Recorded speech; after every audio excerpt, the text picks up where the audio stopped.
Welcome back to my audiobook series of philosophical dialogues. I am your reader, John Van Stam. And today's dialogue is a lightly edited excerpt from On the Future of Our Educational Institutions by Friedrich Nietzsche.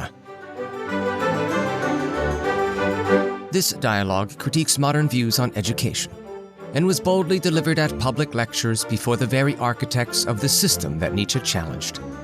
Then a precocious 24-year-old professor, Nietzsche questions the wisdom of an education system designed for the masses, advocating instead for one that identifies and nurtures the exceptional minds who Nietzsche claims drive cultural progress.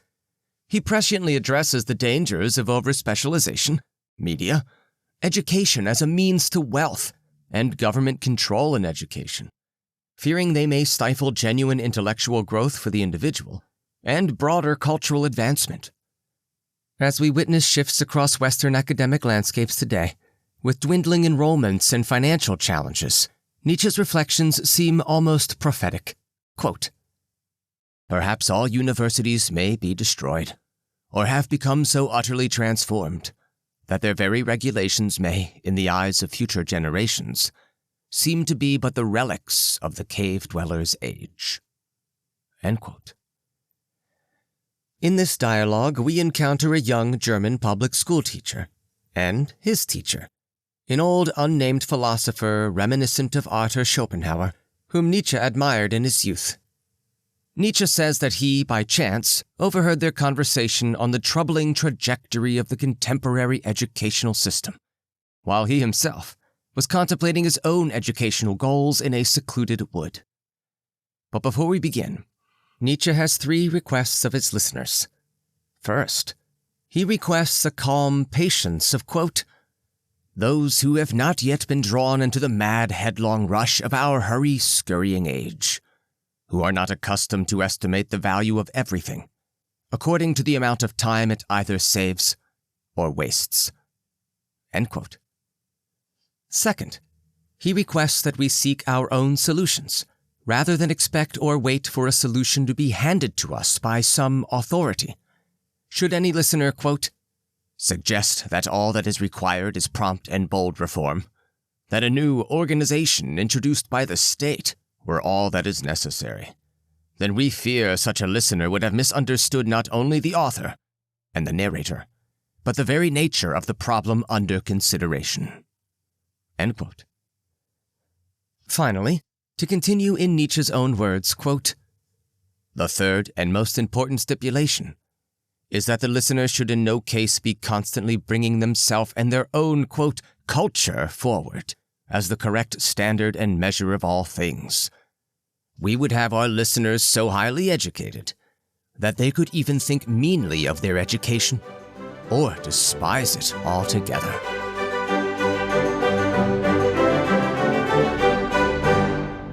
Now let us join Nietzsche in his eavesdropping. We hear the pupil defending himself with great animation, while the philosopher rebuked him with ever-increasing vehemence. "You are unchanged," he cried to him.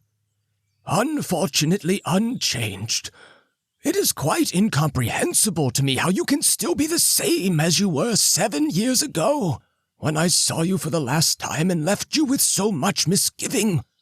I fear I must once again divest you, however reluctantly, of the skin of modern culture which you have donned meanwhile. And what do I find beneath it? The same immutable, intelligible character, forsooth, according to Kant. But unfortunately, the same unchanged intellectual character, too, which may also be a necessity, though not a comforting one.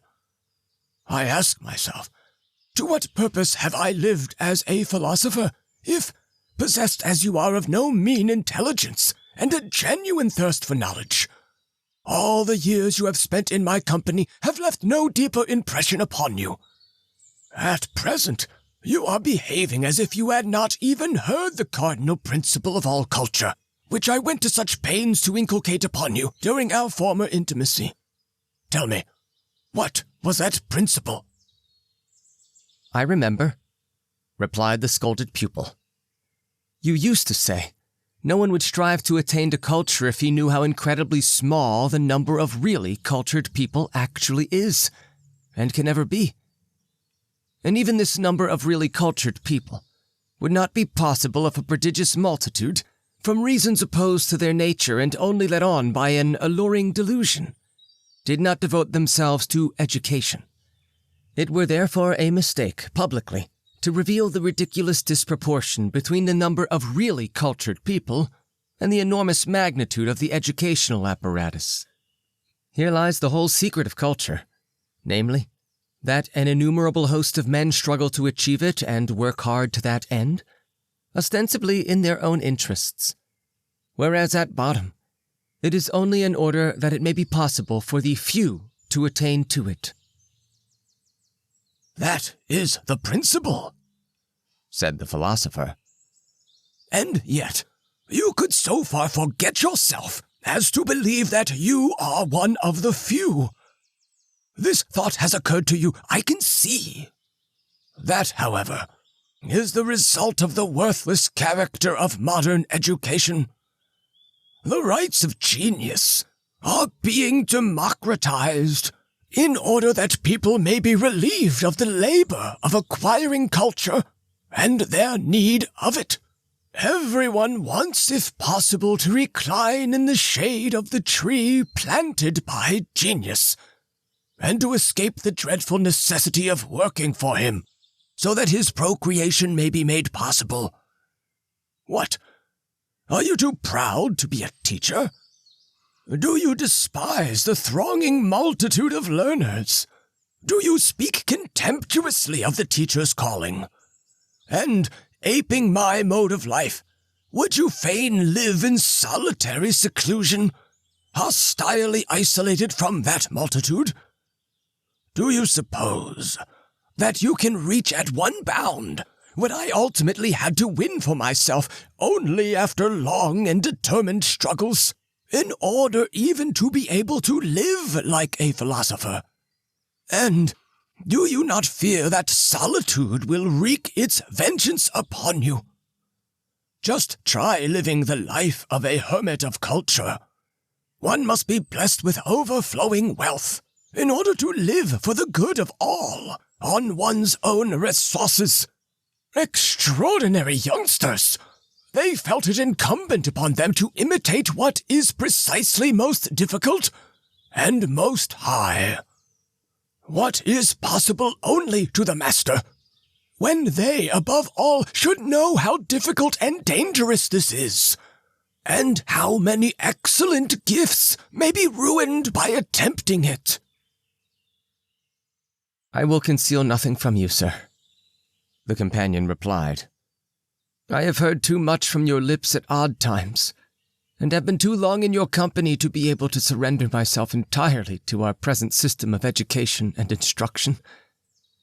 I am too painfully conscious of the disastrous errors and abuses to which you used to call my attention, though I very well know that I am not strong enough to hope for any success, were I to struggle ever so valiantly against them. I was overcome by a feeling of general discouragement. My recourse to solitude was the result neither of pride nor arrogance. I would fain describe to you what I take to be the nature of the educational questions now attracting such enormous and pressing attention.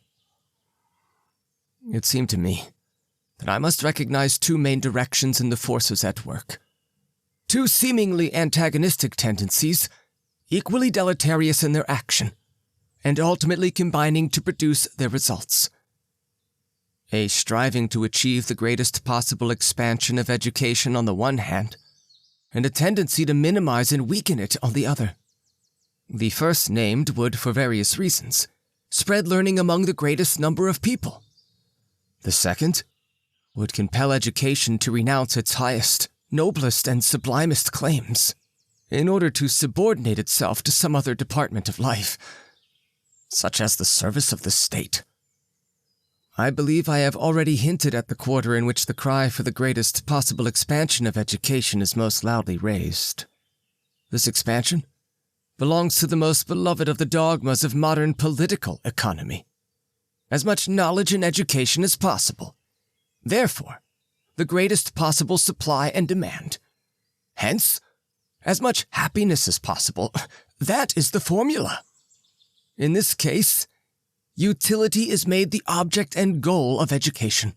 Utility in the sense of gain, the greatest possible pecuniary gain, gain of money. In the quarter now under consideration, culture would be defined as that point of vantage which enables one to keep in the van of one's age, from which one can see all the easiest and best roads to wealth, and with which one controls all the means of communication between men and nations.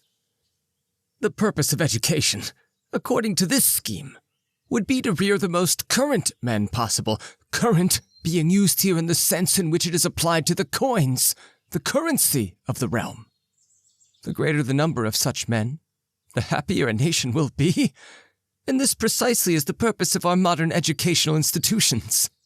To help everyone, as far as his nature will allow, to become current, to become currency. To develop him so that his particular degree of knowledge and science may yield him the greatest possible amount of happiness and pecuniary gain. Everyone must be able to form some sort of estimate of himself. He must know how much he may reasonably expect from life. The bond between intelligence and property, which this point of view postulates, has almost the force of a moral principle. In this quarter, all culture is loathed which isolates, which sets goals beyond gold and gain, and which requires time. It is customary to dispose of such eccentric tendencies in education as systems of higher egotism, or of immoral culture, Epicureanism. According to the morality reigning here, the demands are quite different. What is required above all is rapid education, so that a money-earning creature may be produced with all speed. There is even a desire to make this education so thorough that a creature may be reared that will be able to earn a great deal of money. Men are allowed only the precise amount of culture which is compatible with the interests of gain, but that amount at least is expected from them.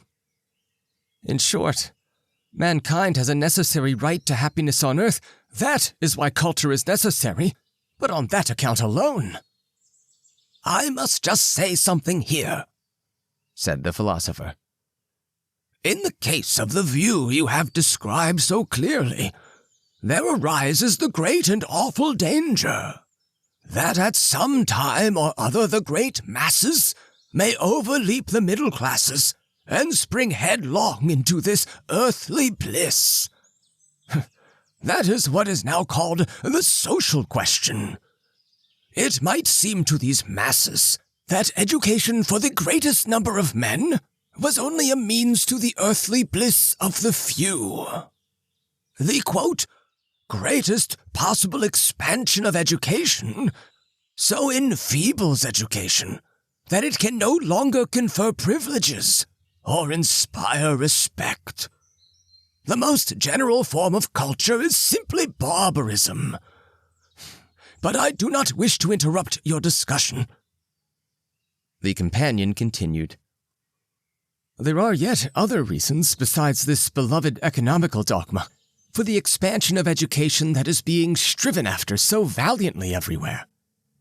In some countries, the fear of religious oppression is so general, and the dread of its results so marked, that people in all classes of society long for culture, and eagerly absorb those elements of it which are supposed to scatter the religious instincts. Elsewhere, the state, in its turn, strives here and there for its own preservation, after the greatest possible expansion of education, because it always feels strong enough to bring the most determined emancipation resulting from culture under its yoke, and readily approves of everything which tends to extend culture, provided that it be of service to its officials or soldiers, but in the main to itself in its competition with other nations. In this case, the foundations of a state must be sufficiently broad and firm to constitute a fitting counterpart to the complicated arches of culture which it supports. Just as in the first case, the traces of some former religious tyranny must still be felt for a people to be driven to such desperate remedies. Thus, wherever I hear the masses raise the cry for an expansion of education, I am wont to ask myself whether it is stimulated by a greedy lust of gain and property, by the memory of a former religious persecution, or by the prudent egotism of the state itself. On the other hand, it seemed to me that there was yet another tendency, not so clamorous perhaps, but quite as forcible, which hailing from various quarters was animated by a different desire. The desire to minimize and weaken education. In all cultivated circles, people are in the habit of whispering to one another words something after this style.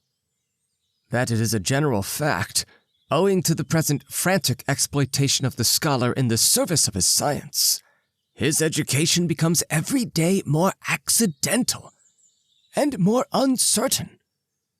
For the study of science has been extended to such interminable lengths that he who, though not exceptionally gifted, yet possesses fair abilities, will need to devote himself exclusively to one branch, and ignore all others if he ever wished to achieve anything in his work.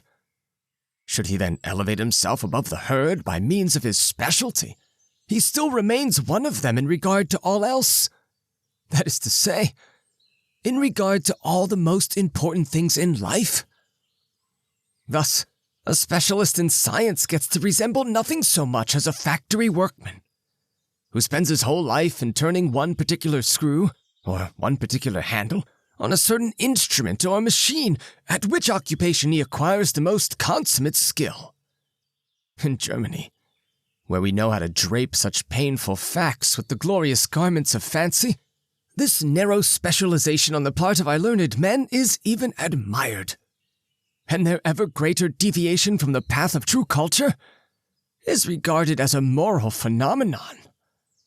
Fidelity in small things, dogged faithfulness, these become expressions of highest eulogy, and the lack of culture outside the specialty is flaunted abroad as a sign of noble sufficiency. For centuries, it has been an understood thing that one alluded to scholars alone when one spoke of cultured men. But experience tells us that it would be difficult to find any necessary relation between the two classes today. For at present, the exploitation of a man for the purpose of science is accepted everywhere without the slightest scruple. Who still ventures to ask, what may be the value of a science which consumes its minions in this vampiric fashion?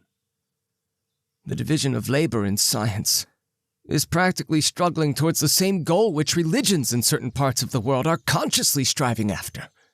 That is to say, towards the decrease and even the destruction of learning.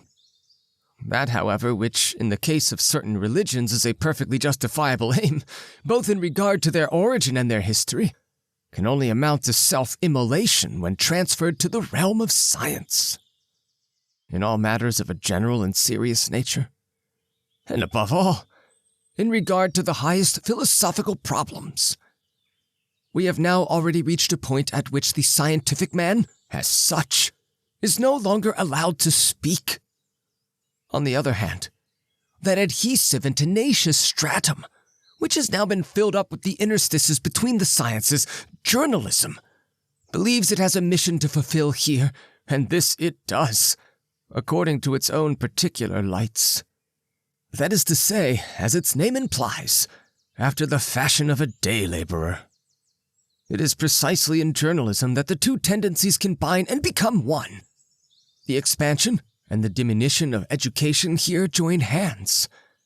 The newspaper actually steps into the place of culture, and he, who even as a scholar, wishes to voice any claim for education, must avail himself of this viscous stratum of communication, which cements the seams between all forms of life, all classes, all arts, and all sciences, and which is as firm and reliable as newspapers is, as a rule. In the newspaper, the peculiar educational aims of the present culminate, just as the journalist, the servant of the moment, has stepped into the place of the genius, of the leader for all time, of the deliverer from the tyranny of the moment. Now, tell me, distinguished master, what hopes could I still have in a struggle against the general topsy-turvification of all genuine aims for education? With what courage can I, a single teacher, step forward when I know that the moment any seeds of real culture are sown, they will be mercilessly crushed by the roller of this pseudo-culture? Imagine how useless the most energetic work on the part of the individual teacher must be. Who would fain lead a pupil back into the distant and evasive Hellenic world and to the real home of culture, when in less than an hour, that same pupil will have recourse to the newspaper, the latest novel, or one of those learned books, the very style of which already bears the revolting impress of modern barbaric culture?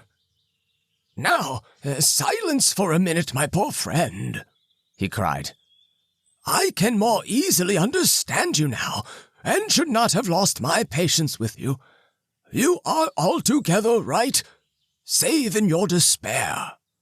I shall now proceed to say a few words of comfort to you. How long do you suppose the state of education in the schools of our time, which seems to weigh so heavily upon you, will last? I shall not conceal my views on this point from you. Its time is over. Its days are counted. The first who will dare to be quite straightforward in this respect will hear his honesty re-echoed back to him by thousands of courageous souls. For, at bottom, there is a tacit understanding between the more nobly gifted and more warmly disposed men of the present day. Every one of them knows what he has had to suffer from the condition of culture in schools.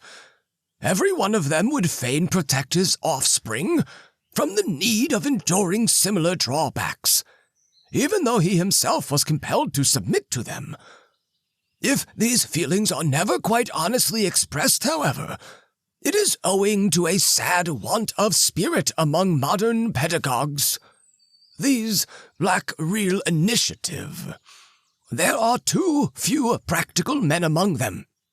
That is to say, too few who happen to have good and new ideas, and who know that real genius and the real practical mind must necessarily come together in the same individuals, whilst the sober practical men have no ideas, and therefore fall short in practice.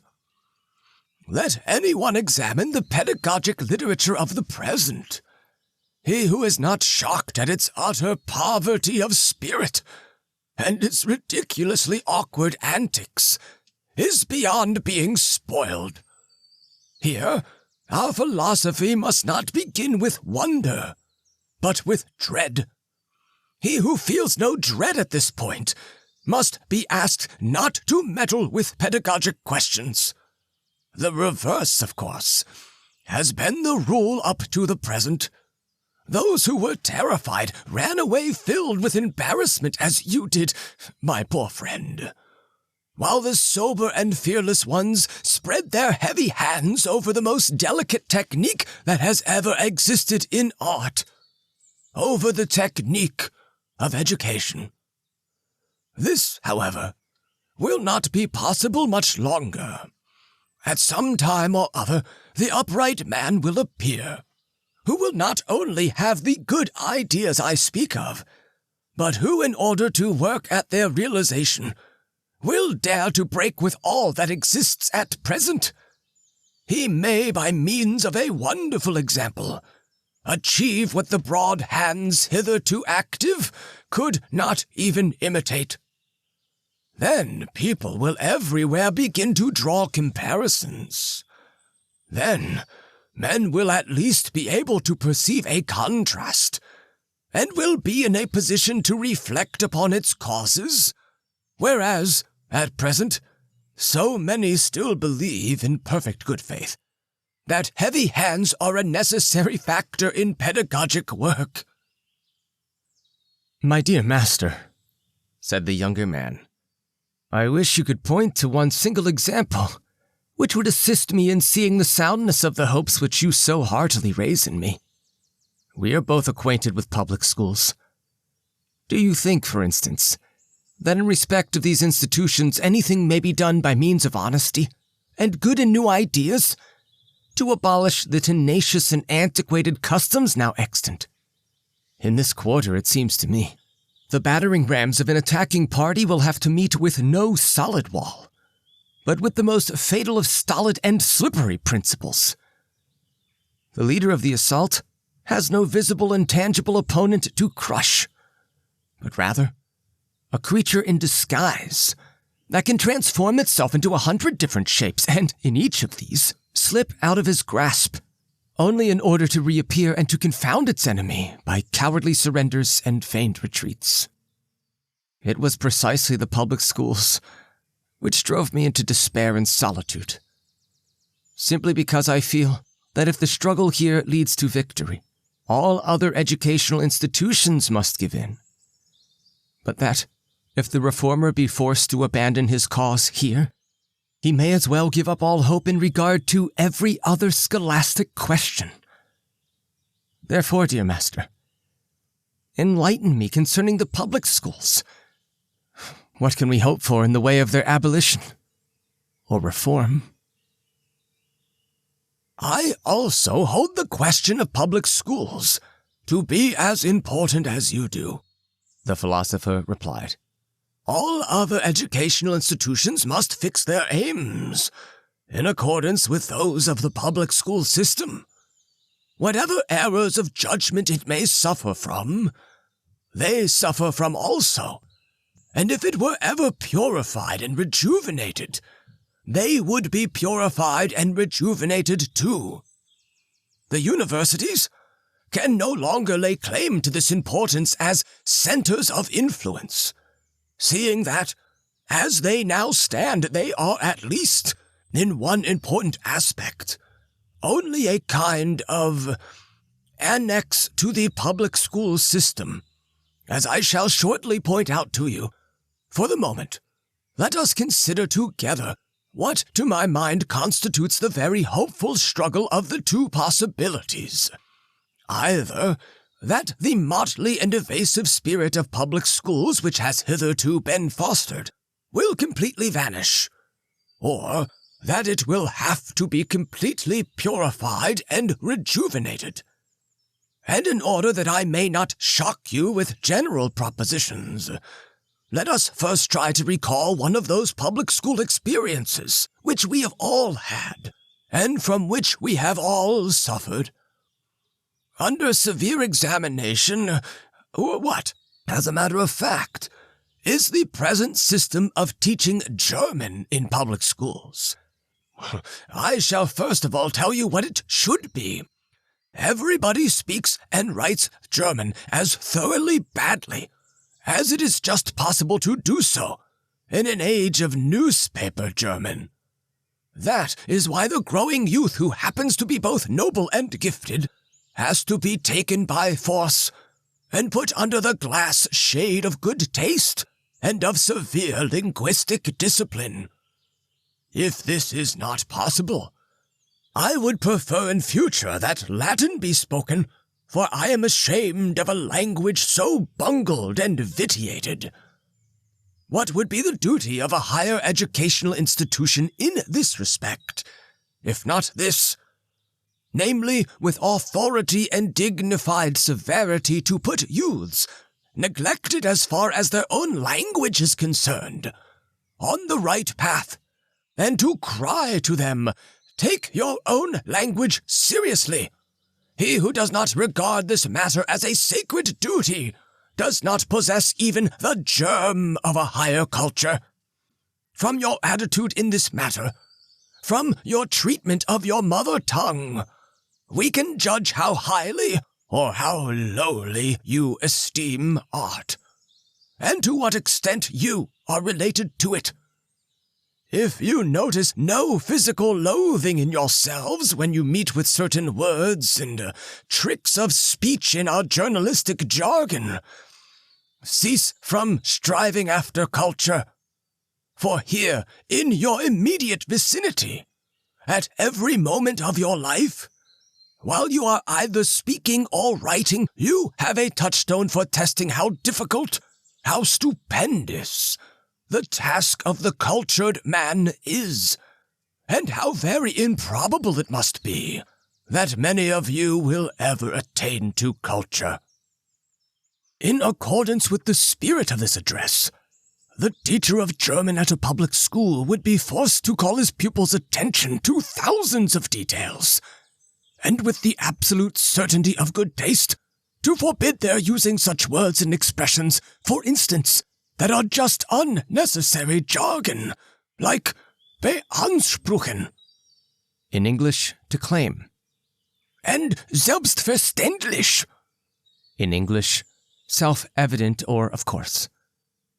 Or empty bureaucratic phrases like eine Sache Rechnung tragen. In English, I'll take that into account. Or die Initiative ergreifen. In English, take the initiative. The same teacher would also have to take our classical authors and show, line for line, how carefully and with what precision every expression has to be chosen when a writer has the correct feeling in his heart and has before his eyes a perfect conception of all he is writing.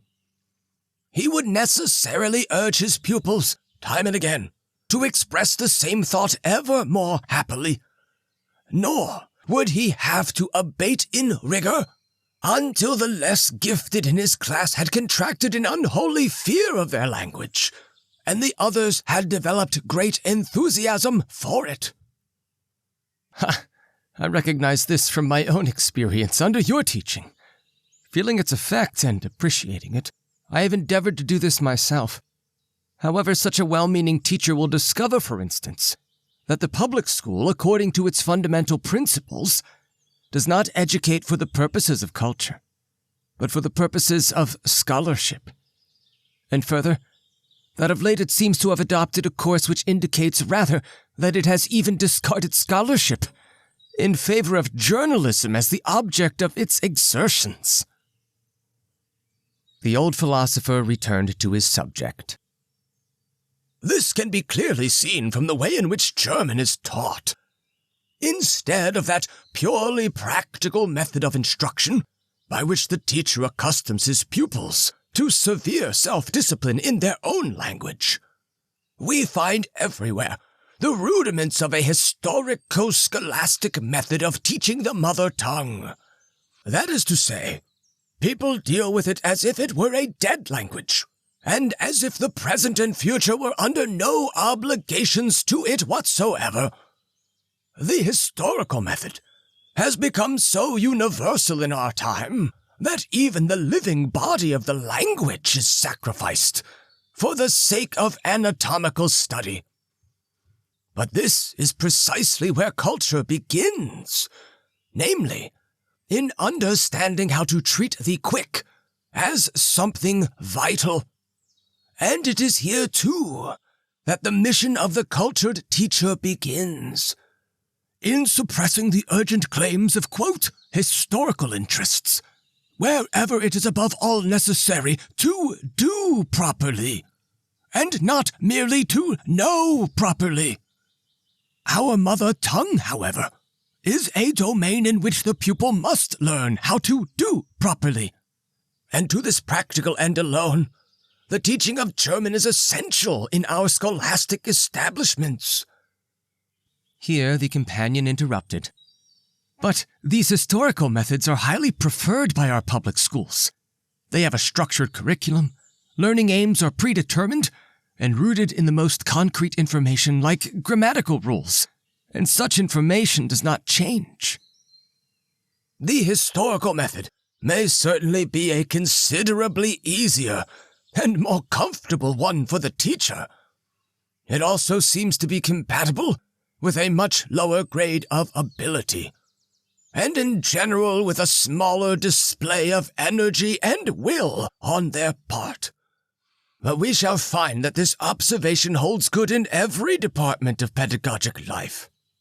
The simpler and more comfortable method always masquerades in the disguise of grand pretensions and stately titles. The really practical side, the doing, which should belong to culture and which at bottom is the more difficult side, meets only with disfavor and contempt. That is why the honest man must make himself and others quite clear concerning this quid pro quo. Now, apart from these learned incentives to a study of the language, what is there besides which the German teacher is wont to offer? How does he reconcile the spirit of his school with the spirit of the few that Germany can claim who are really cultured? In other words, with the spirit of its classical poets and artists. This is a dark and thorny sphere, to which one cannot even bear a light without dread. But even here, we shall conceal nothing from ourselves, for sooner or later, the whole of it will have to be reformed. In the public school, the repulsive impress of our aesthetic journalism is stamped upon the still unformed minds of youths. Here, too, the teacher sows the seeds of that crude and willful misinterpretation of the classics, which later on disports itself as art criticism, and which is nothing but bumptious barbarity. Here, the pupils learn to speak of our unique Schiller with the superciliousness of prigs. Here, they are taught to smile at the noblest and most German of his works, at the Marquis of Posa, at Max and Telka. At these smiles, German genius becomes incensed, and a worthier posterity will blush. Precisely.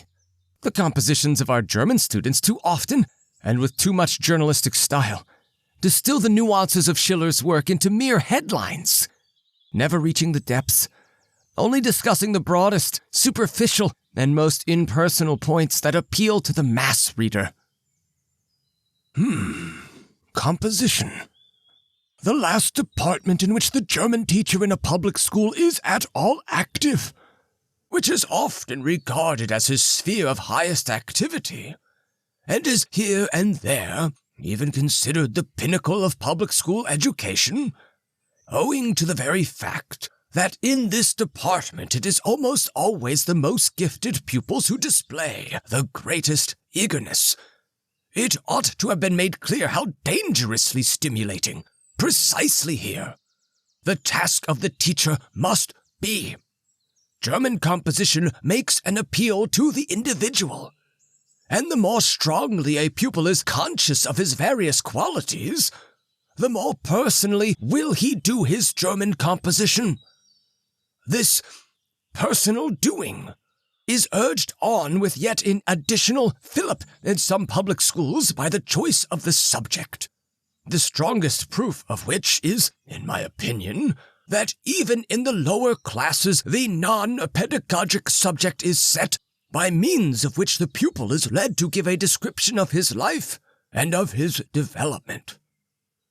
Now, one has only to read the titles of the compositions set in a large number of public schools to be convinced that probably the large majority of pupils have to suffer their whole lives, through no fault of their own, owing to this premature demand for personal work, for the unripe procreation of thoughts. And how often are not all a man's subsequent literary performances but a sad result of this pedagogic original sin against the intellect? Let us only think of what takes place at such an age in the production of such work. It is the first individual creation. The still undeveloped powers, tend for the first time to crystallize. The staggering sensation produced by the demand for self-reliance imparts a seductive charm to these early performances, which is not only quite new, but which never returns. All the daring of nature is hauled out of its depths. All vanities, no longer constrained by mighty barriers, are allowed for the first time to assume a literary form. The young man, from that time forward, feels as if he had reached his consummation as a being not only able, but actually invited to speak and to converse. The subject he selects obliges him either to express his judgment upon certain poetical works, to class historical persons together in a description of character, to discuss serious ethical problems quite independently, or even to turn the searchlight inwards, to throw its rays upon his own development, and to make a critical report of himself. In short, a whole world of reflection is spread out before the astonished young man, who until then had been almost unconscious, and is delivered up to him to be judged.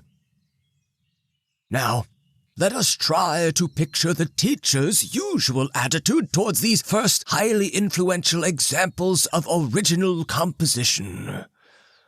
What does he hold to be most reprehensible in this class of work? What does he call his pupils' attention to? To all excess in form or thought. That is to say, to all that which at their age is essentially characteristic and individual. Their really independent traits, which, in response to this very premature excitation, can manifest themselves only in awkwardness, crudeness, and grotesque features. In short, their individuality is reproved and rejected by the teacher in favor of an unoriginal, decent average. On the other hand, uniform mediocrity gets peevish praise, for, as a rule, it is just the class of work likely to bore the teacher thoroughly. There may still be men who recognize a most absurd and most dangerous element of the public school curriculum in the whole farce of this German composition. Originality is demanded here, but the only shape in which it can manifest itself is rejected, and the formal education that the system takes for granted is attained to only by a very limited number of men who complete it at a ripe age. Here, everybody without exception is regarded as gifted for literature, and considered as capable of holding opinions concerning the most important questions and people. Whereas, the one aim which proper education should most zealously strive to achieve would be the suppression of all ridiculous claims to independent judgment, and the inculcation upon young men of obedience to the scepter of genius. Here, a pompous form of diction is taught in an age when every spoken or written word is a piece of barbarism. Now let us consider, besides, the danger of arousing the self-complacency which is so easily awakened in youths. Let us think how their vanity must be flattered when they see their literary reflection for the first time in the mirror. Who, having seen all these effects at one glance, could any longer doubt whether all the faults of our public literary and artistic life were not stamped upon every fresh generation by the system we are examining?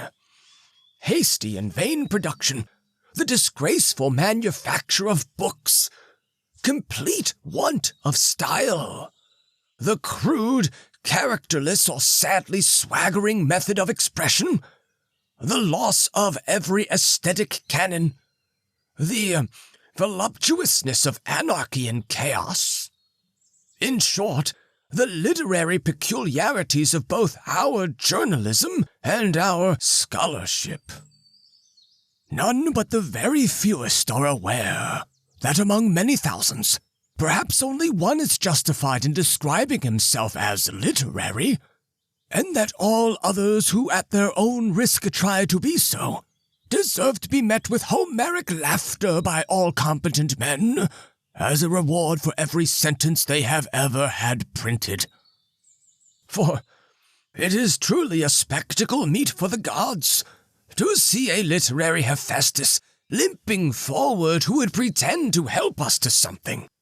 To educate men to earnest and inexorable habits and views in this respect should be the highest aim of all mental training. From what I have said, however, it must be clear that at least in the teaching of German, no thought is given to culture.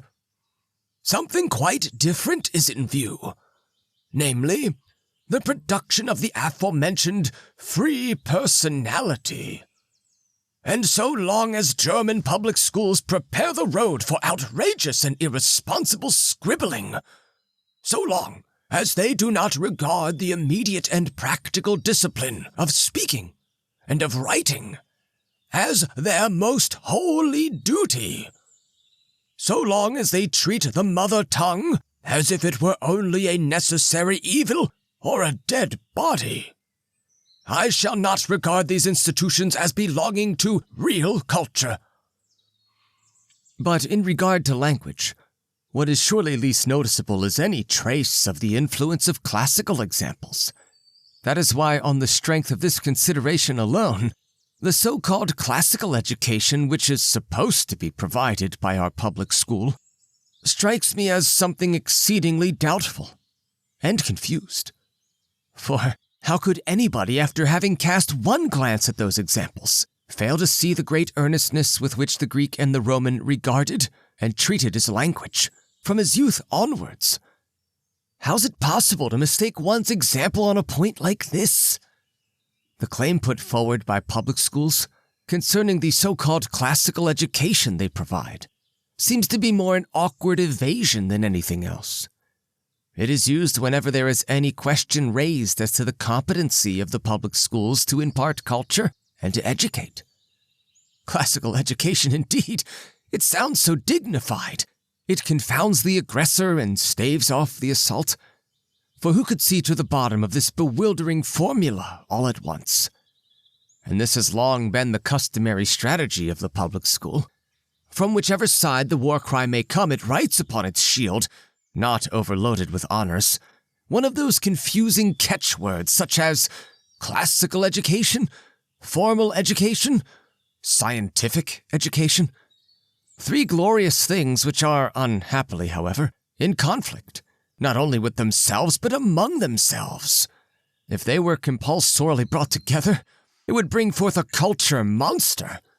For a classical education is something so unheard of, difficult and rare, and exacts such complicated talent that only ingenuousness or impudence could put it forward as an attainable goal in our public schools. The words formal education belong to that crude kind of unphilosophical phraseology which one should do one's utmost to get rid of. For there is no such thing as the opposite of formal education. And he who regards scientific education as the object of a public school thereby sacrifices classical and the so-called formal education at one stroke. As the scientific man and the cultured man belong to two different spheres, which, though coming together at times in the same individual, never seem to be reconciled. The philosopher continued this topic and returned to his point about German. If we compare all three of these would-be aims of the public school with the actual facts to be observed in the present method of teaching German, we see immediately what they really amount to in practice. That is to say, only to subterfuges, for use in the fight and struggle for existence, and often enough, mere means wherewith to bewilder an opponent. For we are unable to detect any single feature in this teaching of German which in any way recalls the example of classical antiquity and its glorious methods of training in languages. Formal education, however, which is supposed to be achieved by this method of teaching German, has been shown to be wholly at the pleasure of the free personality, which is as good as saying that it is barbarism and anarchy.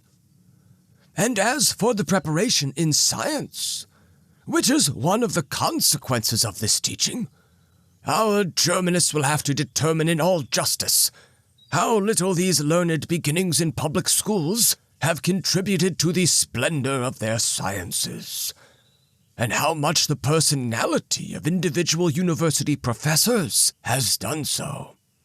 Put briefly, the public school has hitherto neglected its most important and most urgent duty toward the very beginning of all real culture, which is the mother tongue.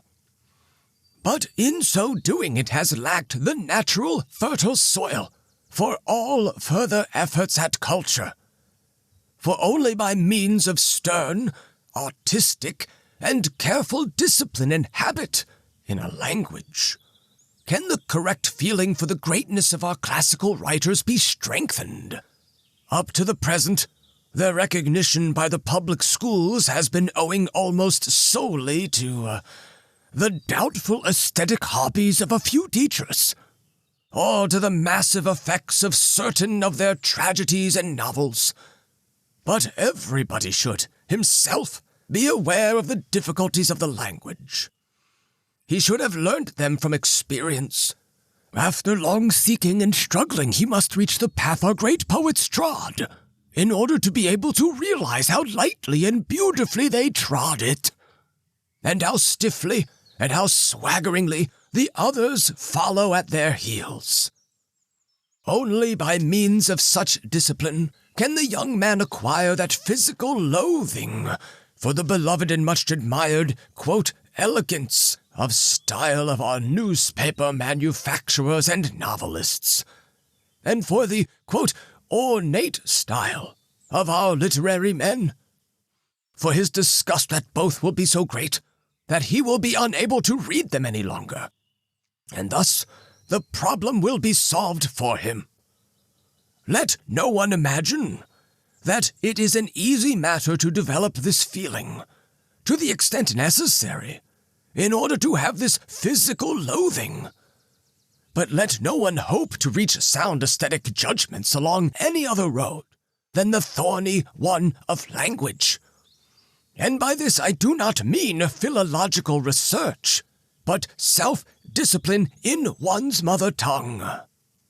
Everybody who is in earnest in this matter will have the same sort of experience as the recruit in the army who is compelled to learn walking after having walked almost all his life as a dilettante or empiricist. It is a hard time. One almost fears that the tendons are going to snap, and one ceases to hope that the artificial and consciously acquired movements and positions of the feet will ever be carried out with ease and comfort again. It is painful to see how awkwardly and heavily one foot is set before the other, and one dreads that one may not only be unable to learn the new way of walking, but that one will forget how to walk at all. Then it suddenly becomes noticeable that a new habit and a second nature have been born of the practiced movements, and that the assurance and strength of the old manner of walking returns with a little more grace. At this point, one begins to realize how difficult walking is, and one feels in a position to laugh at the untrained empiricist or the elegant dilettante. Our, quote, elegant writers, as their style shows, have never learnt walking in this sense, and in our public schools, as our writers show, no one learns walking either. Culture begins, however, with the correct movement of the language. And once it has properly begun, it begets that physical sensation of the presence of, quote, elegant writers, which is known by the name of loathing. We recognize the fatal consequences of our present public schools, in that they are unable to inculcate severe and genuine culture, which should consist above all in obedience and habituation, and that, at their best, they much more often achieve a result by stimulating and kindling scientific tendencies, is shown by the hand which is so frequently seen uniting scholarship and barbarous taste, science and journalism. It shows itself most frequently and painfully, however, in pedagogic spheres, in the literature of public schools. For every so-called classical education can have but one natural starting point, an artistic, earnest, and exact familiarity with the use of the mother tongue. This, together with the secret of form, however, one can seldom attain to of one's own accord. Almost everybody requires those great leaders and tutors and must place himself in their hands. There is, however, no such thing as a classical education that could grow without this inferred love of form. After a pause, in reverence for this love of form, the pupil spoke. Love of form, what a power! And where this power appears, the power of distinguishing forms of culture, there appear the wings which bear one to the only real home of culture, ancient Greece. But if with the solitary help of those pinions we sought to reach those far distant and diamond-studded walls encircling the stronghold of Hellenism, alas, we should certainly not get very far. Once more, therefore, we need the same leaders and tutors, our German classical writers, that we may be borne up to by the wing strokes of their past endeavors, to the land of yearning, to Greece. And not a suspicion of this possible relationship between our classics and classical education seems to have pierced the antique walls of public schools. It is there, rather, that the greatest number of deepest deceptions occur, and whence misunderstandings are inadvertently spread.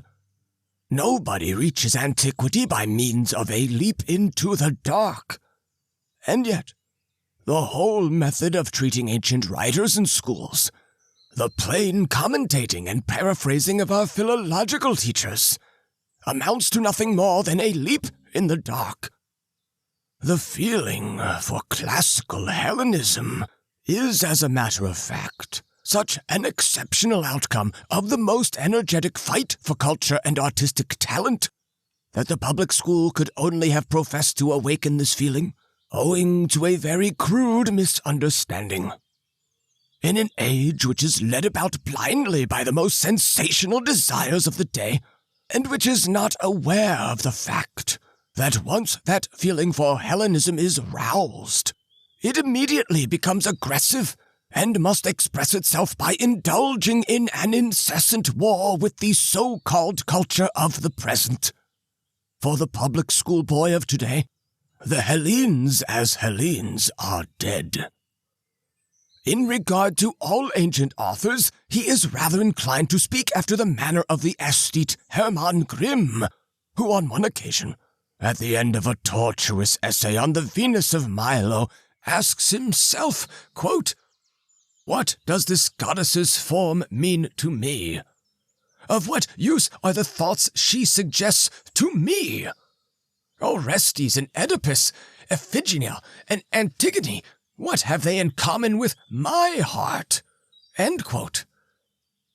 No, my dear public schoolboy, the Venus of Milo does not concern you in any way, and concerns your teacher just as little, and that is the misfortune. That is the secret of the modern public school? Who will conduct you to the land of culture? If your leaders are blind and assume the position of seers notwithstanding, which of you will ever attain to a true feeling for the sacred seriousness of art? If you are systematically spoiled and taught to stutter independently instead of being taught to speak, to aestheticize on your own account when you ought to be taught to approach works of art almost piously, to philosophize without assistance, while you ought to be compelled to listen to great thinkers. All this, with the result that you remain eternally at a distance from antiquity and become the servants of the day. So it does. And so does this perspective commit all students to similar servitude. The philosopher's companion sighed. It seems to me that there was a time when there was a serious desire to cultivate the pupil in public schools. In the time of our great poets, those really few cultured Germans. The time when the magnificent Friedrich August Wolff directed the new stream of classical thought, introduced from Greece and Rome by those men, into the heart of the public schools. Thanks to his bold start, a new order of public schools was established, which thenceforward was not to be merely a nursery for science, but above all, the actual consecrated home of all higher and nobler culture. Of the many necessary measures which this change called into being, some of the most important have been transferred with lasting success to the modern regulations of public schools. The most important of all, however, did not succeed. The one demanding that the teacher also should be consecrated to the new spirit, so that the aim of the public school has meanwhile considerably departed from the original plan laid down by Wolff, which was the cultivation of the pupil. The old estimate of scholarship and scholarly culture as an absolute, which Wolff overcame, seems, after a slow and spiritless struggle, rather to have taken the place of the culture principle of the more recent introduction, and now claims its former exclusive rights, though not with the same frankness, but disguised and with features veiled. And the reason why it was impossible to make public schools fall in with the magnificent plan of classical culture lay in the uncultured, cosmopolitan nature of these efforts in the cause of education, in the belief that it was possible to remove the native soil from under a man's feet, and that he should still remain standing, in the illusion that people can spring direct, without bridges, into the strange Hellenic world. Of course, one must know how to trace their regional cultural spirit to its lair, beneath its many modern dressings, or even beneath heaps of ruins. One must love it so that one is not ashamed of it in its stunted form, and one must, above all, be on one's guard against confounding it with what now disports itself proudly as up-to-date culture. For that which now grandiloquently assumes the title of culture anywhere is a sort of cosmopolitan aggregate of superficial regional customs of mass appeal, which, for example, bears the same relation to the German spirit as journalism does to Schiller. In Germany, we are therefore all the more anxious to hold fast to that German spirit which revealed itself in the German Reformation, and in German music, and which has shown its enduring and genuine strength in the enormous courage and severity of German philosophy, and in the loyalty of the German soldier, which has been tested quite recently. From it, we expect a victory over that up-to-date pseudo-culture, which is now the fashion everywhere throughout the world. A thorough reformation and purification of the public school can only be the outcome of a profound and powerful reformation and purification of the cultural spirit of a region. It is a very complex and difficult task to find the borderline which joins the heart of the Germanic spirit, or any other regional spirit, with the genius of Greece. Not, however, before the noblest needs of genuine genius in any culture today snatch at the hand of this genius of Greece as at a firm post in the torrent of barbarity, will the aim of classical education in public schools acquire any definition. And they, at least, will not be to blame who teach ever so little science and learning in public schools, in order to keep a definite and at the same time ideal aim in their eyes, and to rescue their pupils from that glistening phantom which now allows itself to be called culture and education. This is the sad plight of the public school of today. The narrowest views remain in a certain measure right, because no one seems able to reach, or at least to indicate, the spot where all these views culminate in error. No one? The philosopher's pupil inquired with a slight quaver in his voice, and both men were silent. After a few moments' reflection, the philosopher's companion turned to him and said, "You used to hold out hopes to me, but now you have done more. You have widened my intelligence, and with it my strength and courage. Now indeed can I look on the field of battle with more hardihood. Now indeed do I repent of my too hasty flight. We want nothing for ourselves, and it should be nothing to us how many individuals may fall in this battle, or whether we ourselves may be among the first. Just because we take this matter so seriously, we should not take our own poor selves so seriously. At the very moment when we are falling, someone else will grasp the banner of our faith. I will not even consider whether I am strong enough for such a fight, whether I can offer sufficient resistance. It may even be an honorable death to fall to the accompaniment of the mocking laughter of such enemies, whose seriousness has frequently seemed to us to be something ridiculous. When I think how my contemporaries prepared themselves for the highest posts in the scholastic profession, as I myself have done, then I know how we often laughed at the exact contrary." "Now, my friend," interrupted the philosopher laughingly, "you speak as one who would fain dive into the water without being able to swim, and who fears something even more than the mere drowning. Not being drowned, but laughed at. But being laughed at should be the very last thing for us to dread. For we are in a sphere where there are too many truths to tell, too many formidable, painful, unpardonable truths for us to escape hatred. And only fury here and there will give rise to some sort of embarrassed laughter. Just think of the innumerable crowd of teachers who, in all good faith, have assimilated the system of education which has prevailed up to the present, that they may cheerfully, and without overmuch deliberation, carry it further on. What do you think it will seem like to these men when they hear of projects from which they are excluded by nature herself? Of commands which their mediocre abilities are totally unable to carry out? Of hopes which find no echo in them?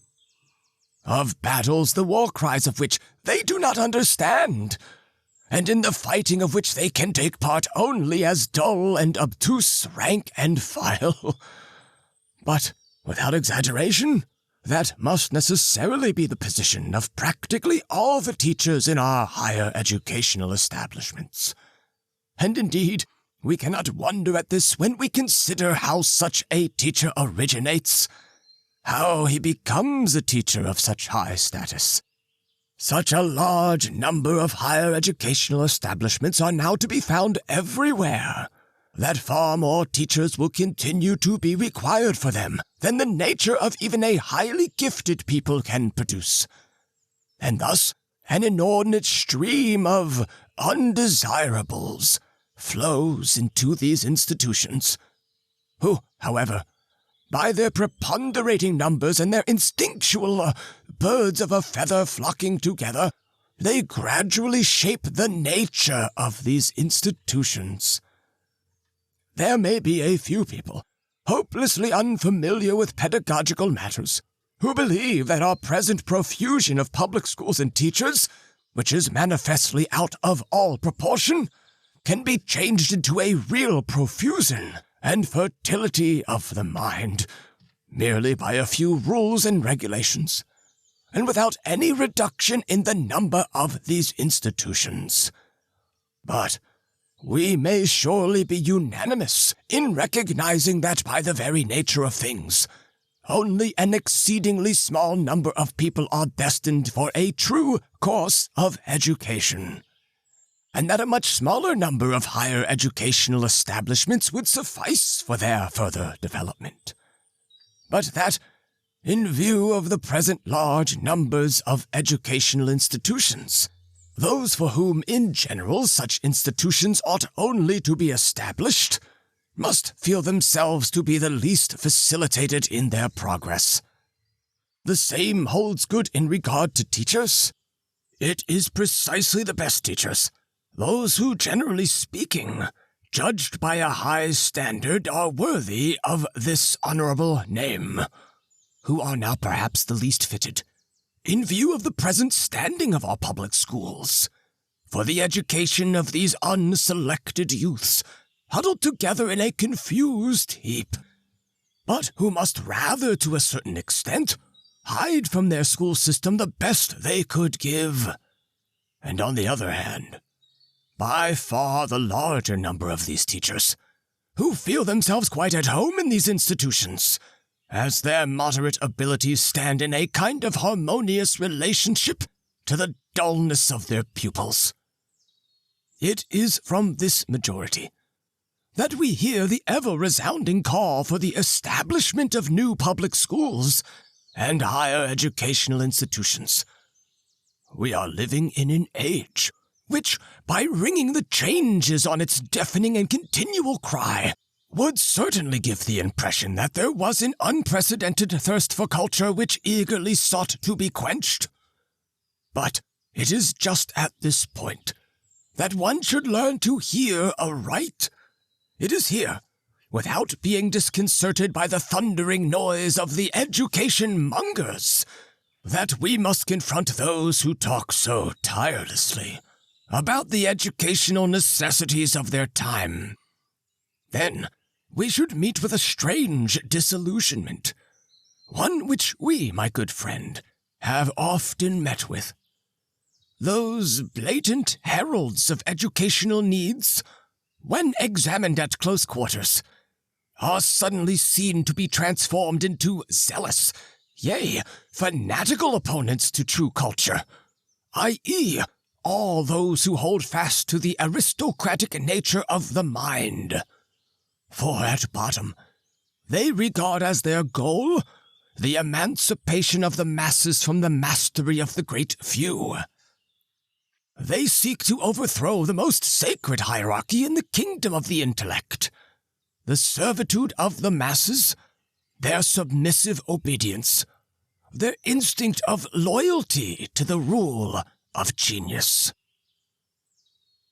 "You astonish me," said the teacher's companion, "and I have only a hazy conception of the accuracy of your analogy. On the other hand, I fully understand what you've said about the surplus of public schools and the corresponding surplus of higher-grade teachers. In this regard, I myself have collected some information which assures me that the educational tendency of the public school must right itself by this very surplus of teachers, who have really nothing at all to do with education, and who are called into existence and pursue this path solely because there is a demand for them."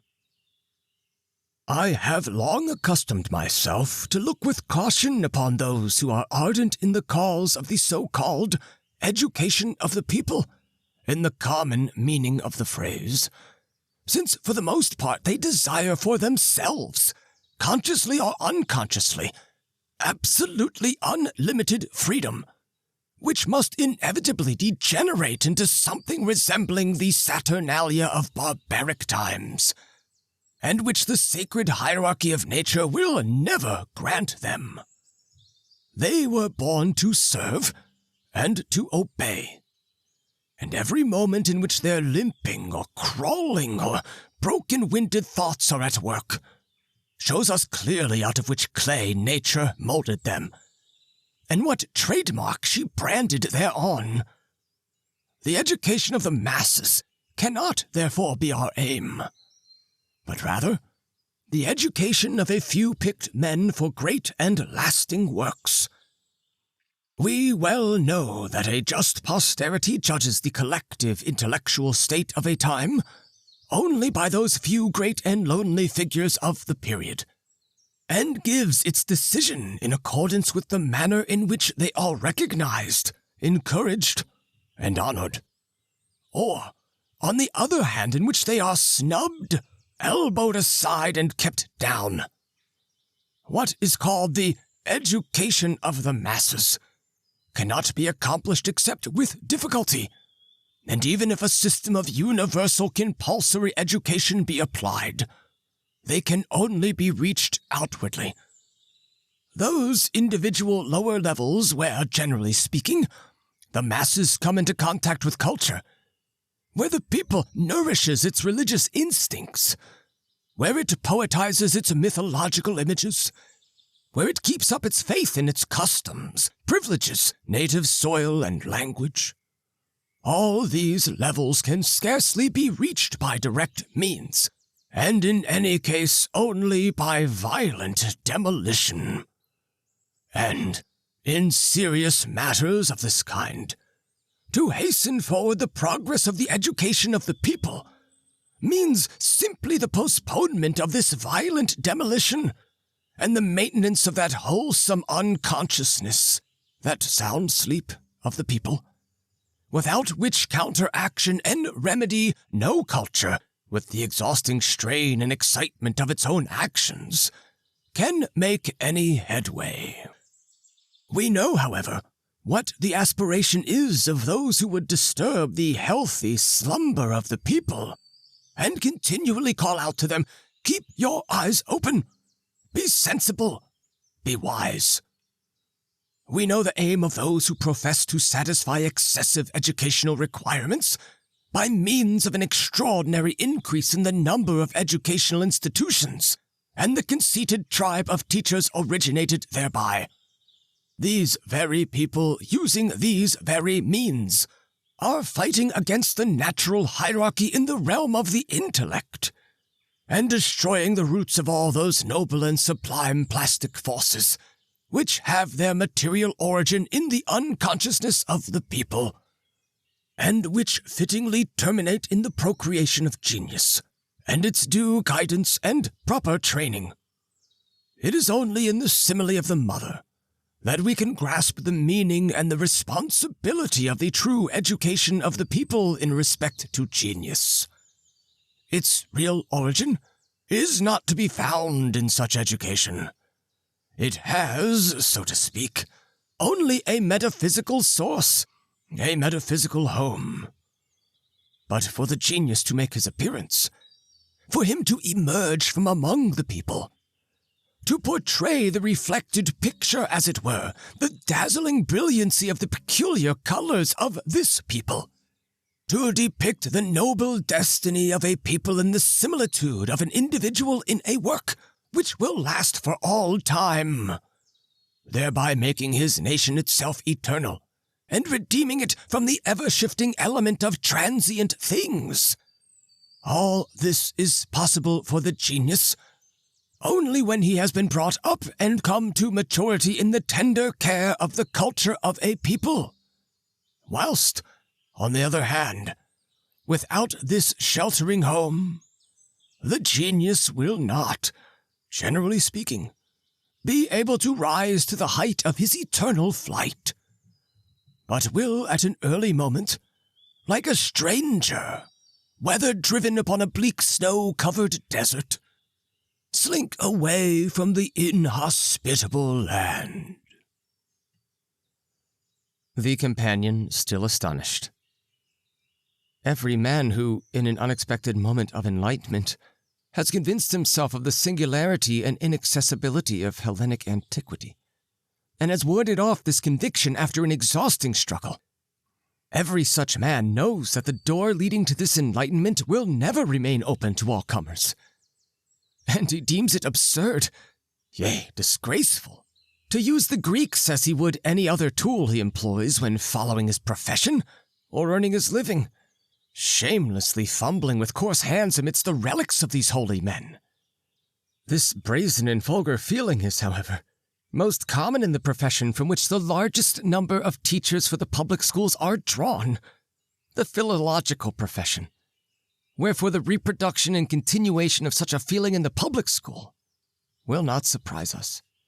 Just look at the younger generation of philologists. How seldom we see in them that humble feeling that we, when compared with such a world as it was, have no right to exist at all. How coolly and fearlessly, as compared with us, did that young brood build its miserable nests in the midst of the magnificent temples. A powerful voice from every nook and cranny should ring in the ears of those who, from the day they begin their connection with the university, roam at will with such self-complacency and shamelessness among the awe-inspiring relics of that noble civilization. It should say, "Hence, ye uninitiated, who will never be initiated, fly away in silence and shame from these chambers." But this voice speaks in vain. For one must to some extent be a Greek to understand a Greek curse of excommunication. But these people I am speaking of are so barbaric that they dispose of these relics to suit themselves. All their modern conveniences and fancies are brought with them, and concealed among those ancient pillars and tombstones. And it gives rise to great rejoicing when somebody finds, amidst the dust and cobwebs of antiquity, something that he himself had slyly hidden there not so very long before. One makes verses, and takes care to consult Hesychius's lexicon. Something there immediately assures him that he is destined to be an imitator of Aeschylus. Yet another peers with the suspicious eye of a policeman into every contradiction, even the shadow of every contradiction, of which Homer was guilty. He fritters away his life in tearing Homeric rags to tatters, and sewing them together again, rags that he himself was the first to filch from the poet's kingly robe. A third feels ill at ease when examining all the mysterious and orgiastic sides of antiquity. He makes up his mind once and for all to let the enlightened Apollo alone pass without dispute, and to see in the Athenian a gay and intelligent, but nevertheless somewhat immoral Apollonian. What a deep breath he draws when he succeeds in raising yet another dark corner of antiquity to the level of his own intelligence. When, for example, he discovers in Pythagoras a colleague who is as enthusiastic as himself in arguing about politics. Another racks his brain as to why Oedipus was condemned by fate to perform such abominable deeds, killing his father, marrying his mother. Where lies the blame? Where the poetic justice? Suddenly it occurs to him, Oedipus was a passionate fellow, lacking all Christian gentleness. He even fell into an unbecoming rage when Tiresias called him a monster and the curse of the whole country. Be humble and meek was what Sophocles tried to teach. Otherwise you will have to marry your mothers and kill your fathers. Others again pass their lives in counting the number of verses written by Greek and Roman poets and are delighted with their proportions. All of them, however, with the most widely separated aims in view, dig and burrow in Greek soil with a restlessness and a blundering awkwardness that must surely be painful to a true friend of antiquity. And thus it comes to pass that I should like to take by the hand every talented or talentless man who feels a certain professional inclination urging him on to the study of antiquity, and harangue him as follows. Young sir, do you know what perils threaten you, with your little stock of school learning, before you become a man in the full sense of the word? Have you heard that according to Aristotle, it is by no means a tragic death to be slain by a statue? Does that surprise you? Know then, that for centuries philologists have been trying with ever-failing strength to re-erect the fallen statue of Greek antiquity, but without success. For it is a colossus, around which single individual men crawl like pygmies.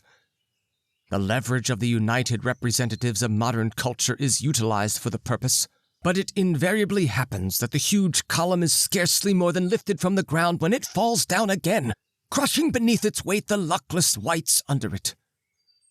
That, however, may be tolerated, for every being must perish by some means or other. But who is there to guarantee that during all these attempts, the statue itself will not break in pieces? The philologists are being crushed by the Greeks. Perhaps we can put up with this. But antiquity itself threatens to be crushed by these philologists. Think that over, you easygoing young man, and turn back lest you too should not be an iconoclast. Indeed, said the philosopher, laughing. Indeed, there are many philologists who have turned back as you so much desire. And I notice a great contrast with my own youthful experience. Consciously or unconsciously, large numbers of them have concluded that it is hopeless and useless for them to come into direct contact with classical antiquity. Hence, they are inclined to look upon this study as barren, superseded, out of date. This herd has turned with much greater zest to the science of language. Here in this wide expanse of virgin soil, where even the most mediocre gifts can be turned to account, and where a kind of insipidity and dullness is even looked upon as decided talent, with the novelty and uncertainty of methods and the constant danger of making fantastic mistakes. Here, where dull regimental routine and discipline are desiderata, here the newcomer is no longer frightened by the majestic and warning voice that rises from the ruins of antiquity. Here, everyone is welcomed with open arms, including even him who never arrived at any uncommon impression or noteworthy thought after a perusal of Sophocles and Aristophanes, with the result that they end in an etymological tangle, or are seduced into collecting the fragments of out-of-the-way dialects, and their time is spent in associating and dissociating, collecting and scattering, and running hither and thither consulting books. And such a usefully employed philologist would now feign to be a teacher. He now undertakes to teach the youth of the public schools something about the ancient writers, although he himself has read them without any particular impression, much less with insight. What a dilemma! Antiquity has said nothing to him. Consequently, he has nothing to say about antiquity. Whoever is acquainted with our present public schools well knows what a wide gulf separates their teachers from classicism, and how, from a want of this feeling, comparative philology and allied professions have increased their numbers to such an unheard of degree. What I mean is, said the other, it would depend upon whether a teacher of classical culture did not confuse his Greeks and Romans with the other peoples, the barbarians. Whether he could never put Greek and Latin on a level with other languages, so far as his classicism is concerned. It is a matter of indifference whether the framework of these languages concurs with, or is in any way related to, the other languages. Such a concurrence does not interest him at all. His real concern is with what is not common to both, with what shows him that those two peoples were not barbarians as compared with the others. In so far, of course, as he is a true teacher of culture and models himself after the majestic patterns of the classics. I may be wrong, said the philosopher, but I suspect that, owing to the way in which Latin and Greek are taught in schools now, the accurate grasp of these languages, the ability to speak and write them with ease, is lost.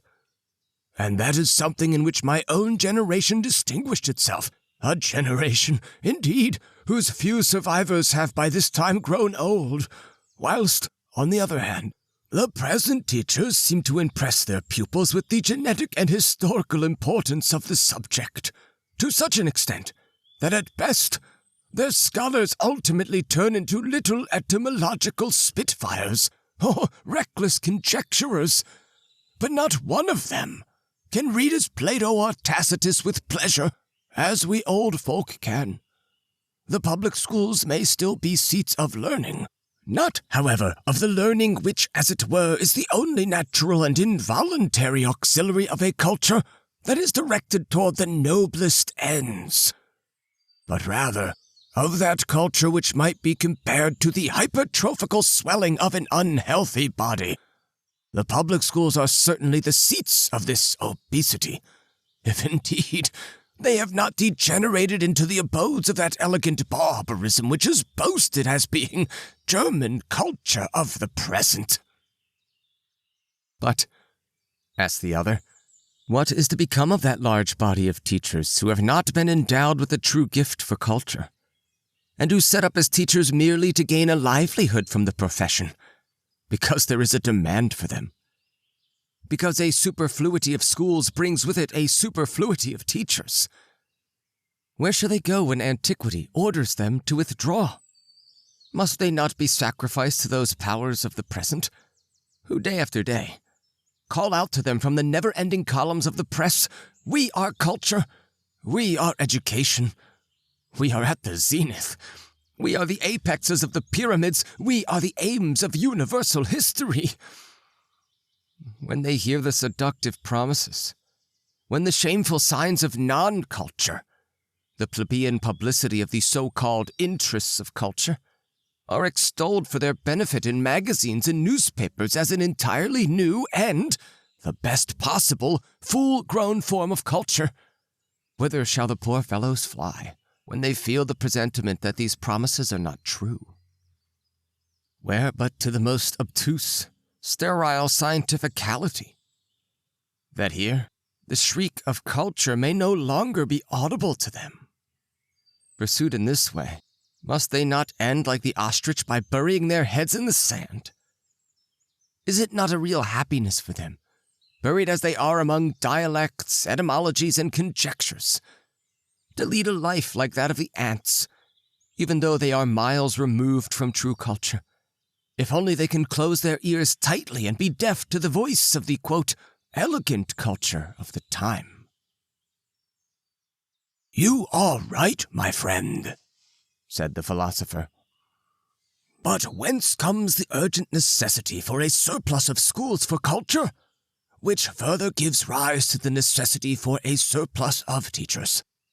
When we so clearly see that the demand for a surplus springs from a sphere which is hostile to culture, and that the consequences of this surplus only lead to non-culture.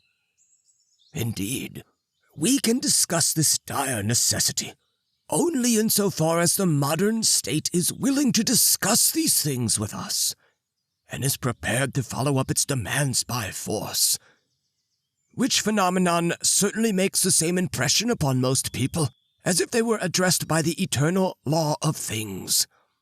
For the rest, a culture state, to use the current expression which makes such demands, is rather a novelty, and has only come to a supposed self-understanding within the last half-century. In other words, in a period when, to use the despicable but favorite popular word, so many self-understood things came into being, but which are themselves not self-understood at all. This right to higher education has been taken so seriously by the most powerful of modern states that attending the public university is looked upon as an honorable aim, and everyone who feels himself urged on to the sphere of governing anything, be it the body of the individual through medicine, or the body of the state through law or politics, will be found on their way to it. This is a new and quite original occurrence. The state assumes the attitude of a mystagogue of culture, and whilst it promotes its own ends, it obliges every one of its servants not to appear in its presence without the torch of the universal state education in their hands. By the flickering light of this diploma, they may again recognize the state as the highest goal, as the reward of all their strivings after education. Now, this last phenomenon should indeed surprise them. It should remind them of that allied, slowly understood tendency of a philosophy which was formerly promoted for reasons of state, namely, the tendency of the Hegelian philosophy. Yea, it would perhaps be no exaggeration to say that, in the subordination of all strivings after education to reasons of state, America, for instance, has appropriated, with success, the principle and the useful heirloom of the Hegelian philosophy, whose apotheosis of the state in this subordination certainly reaches its height.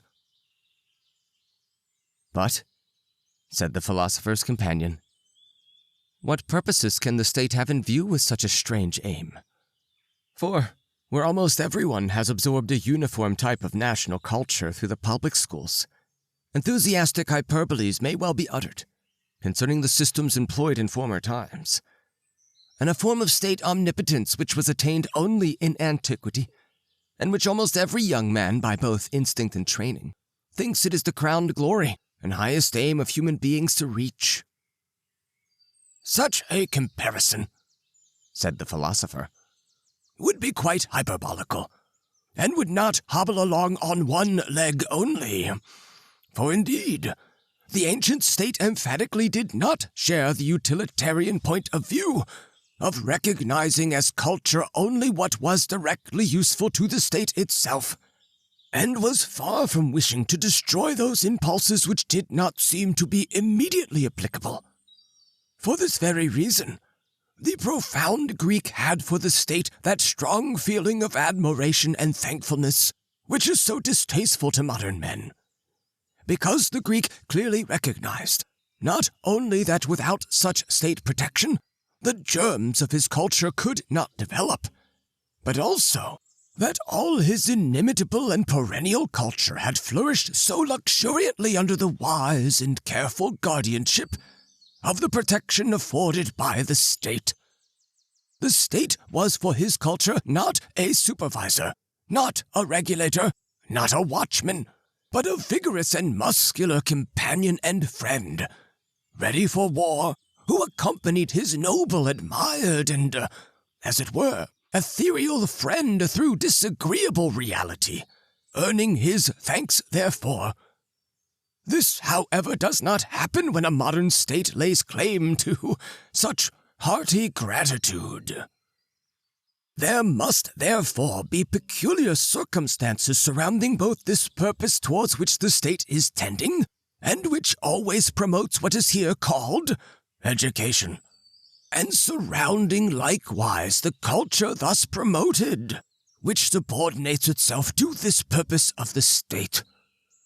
With a real regional cultural spirit, and the education derived therefrom, such as I have slowly outlined for you, this purpose of the state is at war, hiddenly or openly.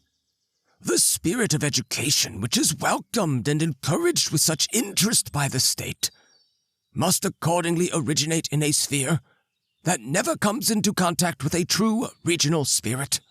With that spirit which speaks to us so wondrously in Germany, for example, from the inner heart of the German Reformation, German music, and German philosophy, and which, like a noble exile, is regarded with such indifference and scorn by the luxurious education afforded by the state. The spirit is a stranger. It passes by in solitary sadness, and far away from it the center of pseudo-culture is swung backwards and forwards, which, amidst the acclamations of so-called educated teachers and journalists, arrogates to itself its name and privileges, and metes out insulting treatment to the word German. Yes, but why does the state require the surplus of educational institutions, of teachers? Why pursue this education of the masses on such an extended scale? Because any true regional spirit of culture is hated. Because the aristocratic nature of true culture is feared. Because the people endeavor in this way to drive single great individuals into self-exile, so that the claims of the masses to education may be, so to speak, planted down and carefully tended, in order that the many may in this way endeavor to escape the rigid and strict discipline of the few great leaders, so that the masses may be persuaded that they can easily find the path for themselves, following the guiding star of the state. A new phenomenon, the state as the guiding star of culture. In the meantime, one thing consoles me here in our own region, this German spirit, which people are combating so much and for which they have substituted a gaudily attired substitute. This spirit is brave. It will fight.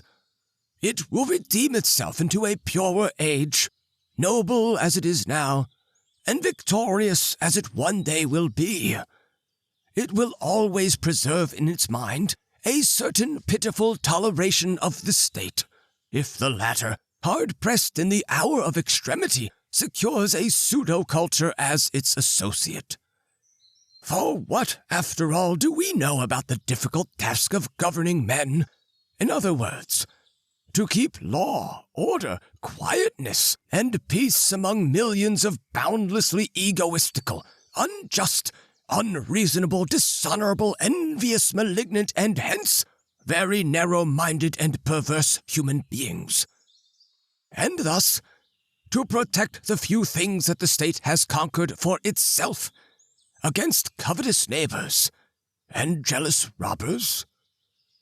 Such a hard-pressed state holds out its arms to any associate, grasps at any straw, and when such an associate does introduce himself with flowery eloquence, when he adjudges the state, as Hegel did, to be an, quote, absolutely complete ethical organism, end quote, the be-all and end-all of everyone's education, and goes on to indicate how he himself can best promote the interests of the state, who will be surprised if, without further parley, the state falls upon his neck and cries aloud in a barbaric voice of full conviction, "Yes, thou art education, thou art indeed culture."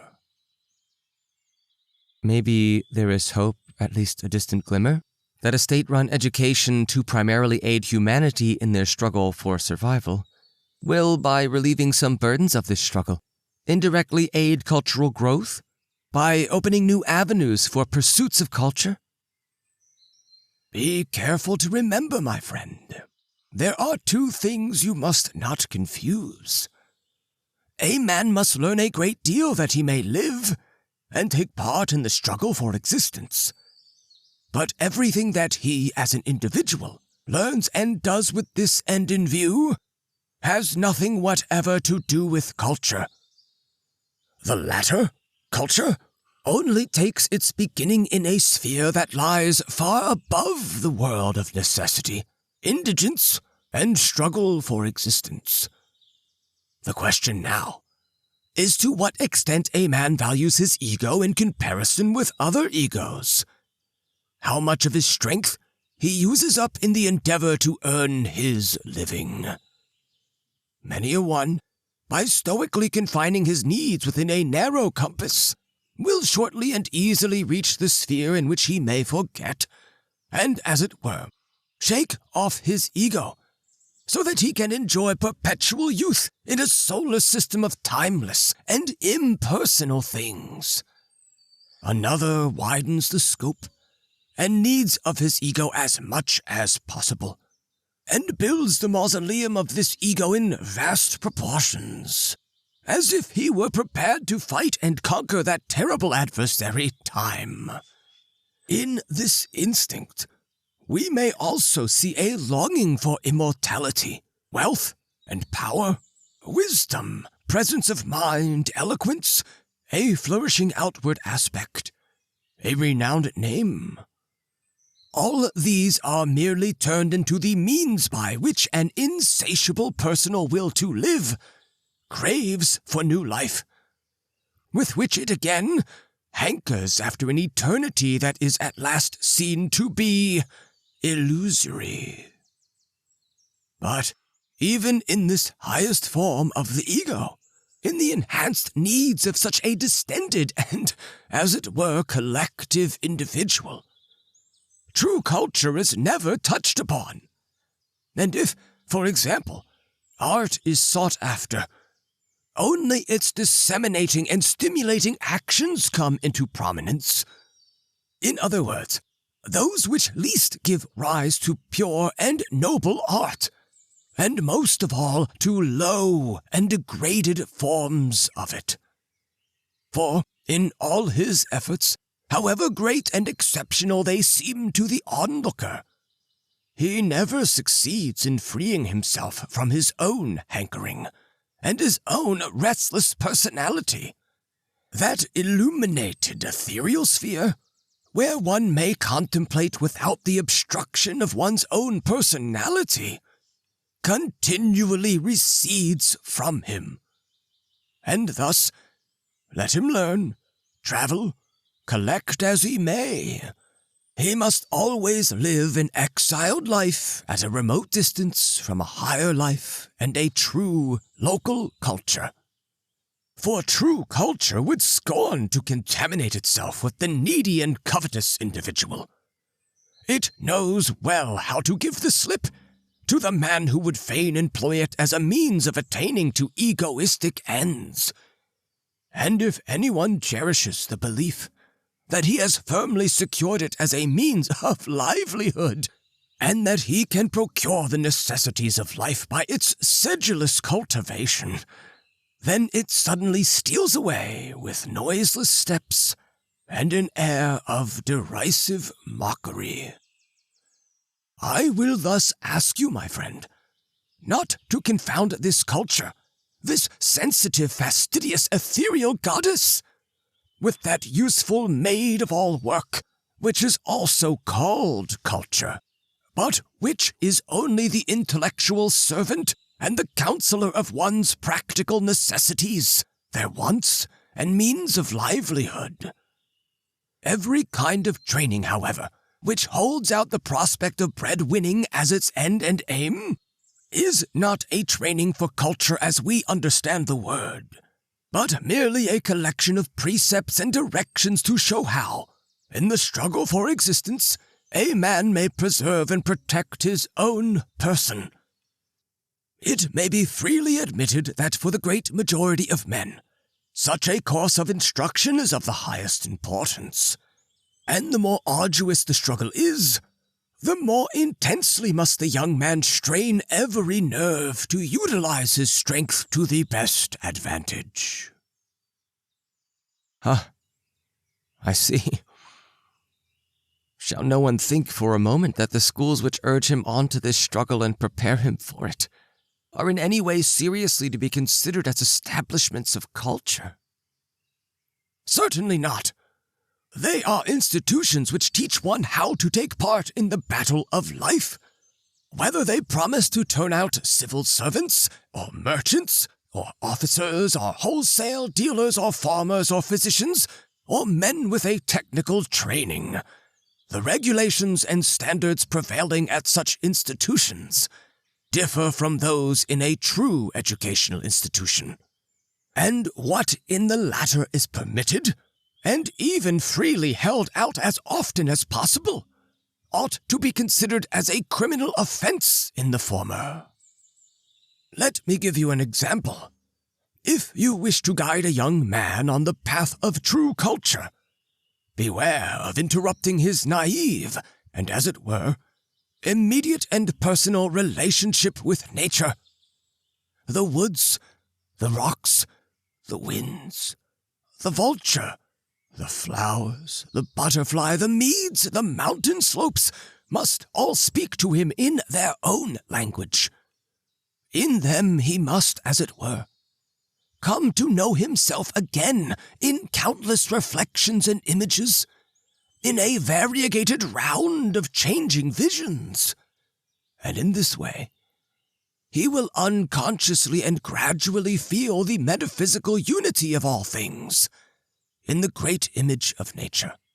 And at the same time, he will tranquilize his soul in the contemplation of her eternal endurance and necessity. But how many young men should be permitted to grow up in such close and almost personal proximity to nature? The others must learn another truth betimes: how to subdue nature to themselves.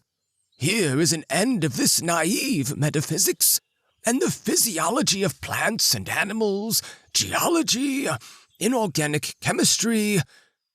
They force their devotees to view nature from an altogether different standpoint.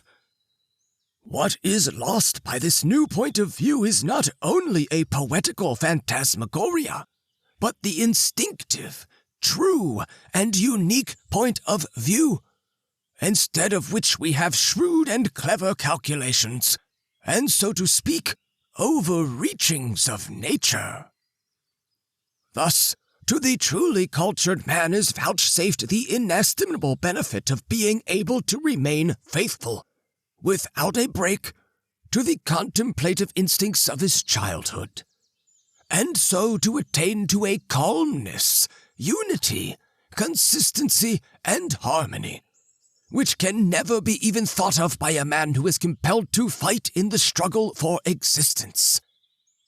You must not think, however, that I wish to withhold all praise from our primary and secondary schools. I honor the seminaries, where boys learn arithmetic and master modern languages, and study geography and the marvelous discoveries made in natural science. I am quite prepared to say further that those youths who pass through the better class of secondary schools are well entitled to make the claims put forward by the fully fledged public schoolboy.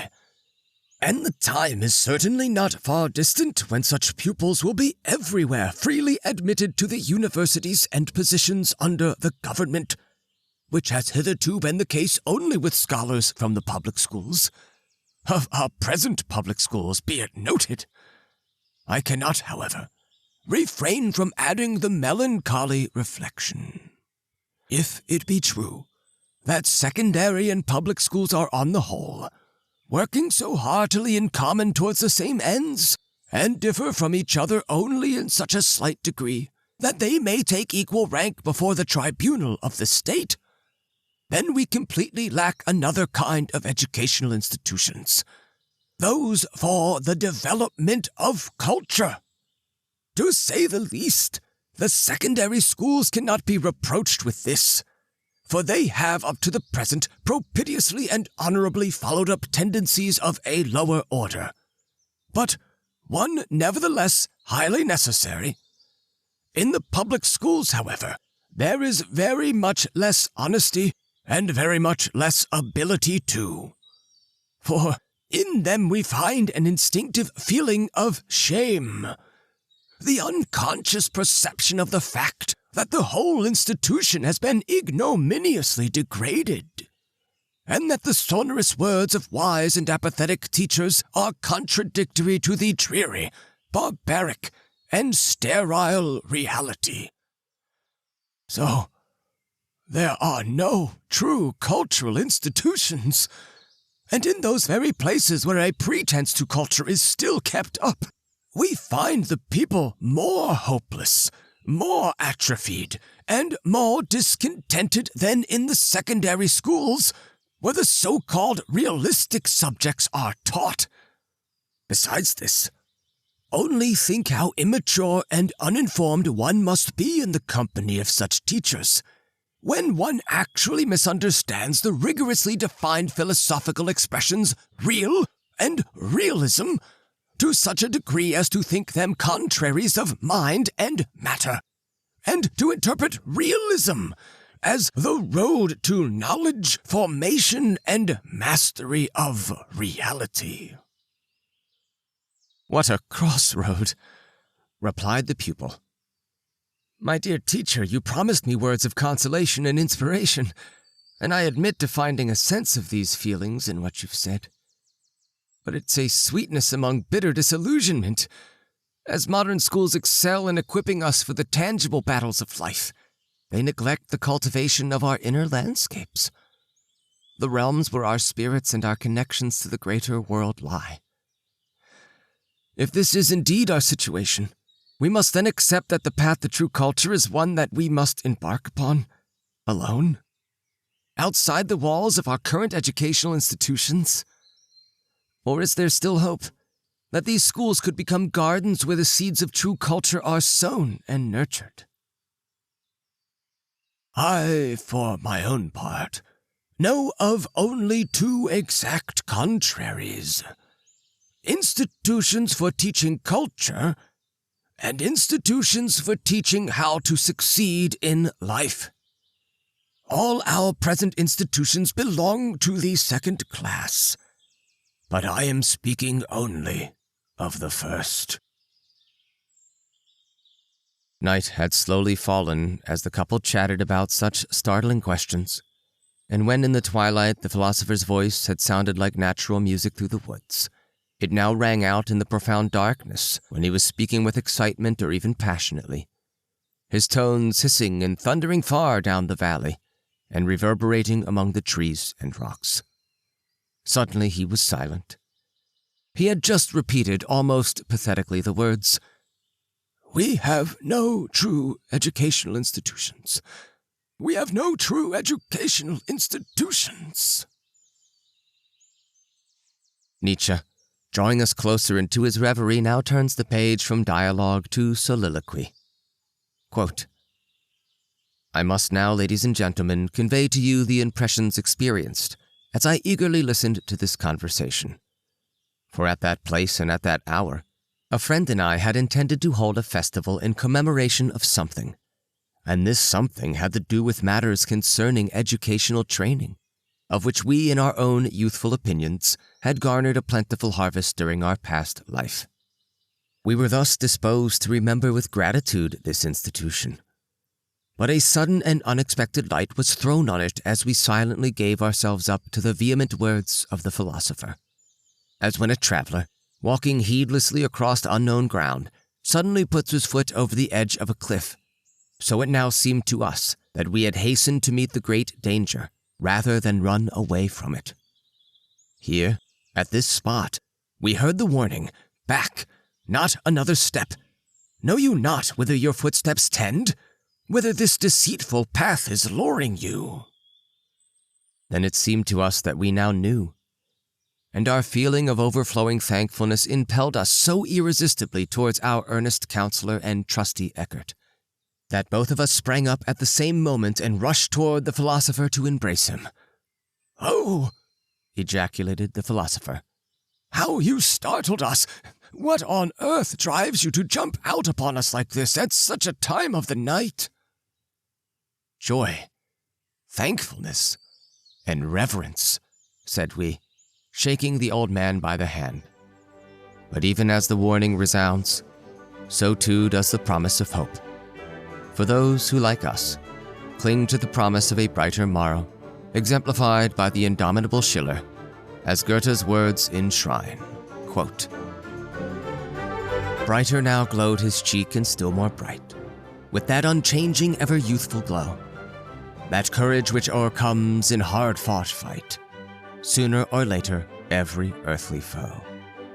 That faith which soaring to the realms of light, now boldly presseth on, now bendeth low, so that the good may work, wax, thrive amain, so that the day the noble may attain. End of this dialogue on education by Friedrich Nietzsche. Reading by John Van Stan. Thanks for listening.